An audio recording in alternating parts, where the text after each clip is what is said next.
जय सो साथियों, जय हिंद, जय भारत, जय छत्तीसगढ़।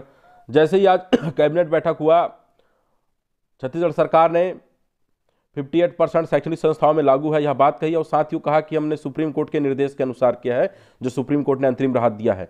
तो यहाँ कई प्रश्नों को जन्म देता है साथियों। पहला ये कि यदि एक मई का अंतरिम राहत में 58% शिक्षा में भी था, उसमें भी अंतरिम राहत था, तो वो तो ये बताएं कि HNLU में जो है 17%, मतलब केवल 17 सीट दिया, 20% क्यों दिया आरक्षण? HNLU में भी 32% के आधार पर आरक्षण देना चाहिए था। और ये स्पष्ट इनको भी करना चाहिए, कैबिनेट का बात वो कर रहे हैं कि सुप्रीम कोर्ट का, कि दोनों बात वो कर रहे हैं। और साथ ही साथ जो पूरे सरकारी चम्मच हैं वो उछल उछल के बोल रहे हैं कि हमने करवाया। तो भाई HNLU में मतलब मात्र 17 सीट क्यों मिला, 20% के आधार पर क्यों मिला?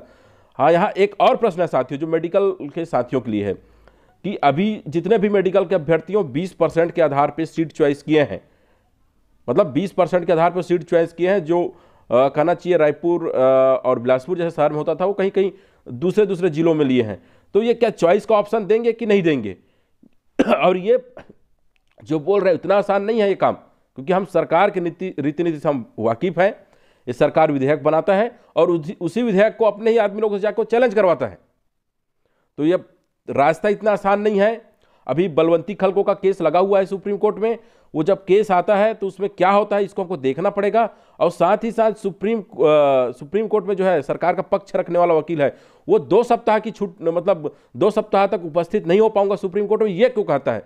इन सभी बातों पर नजरें जमाने की आवश्यकता है।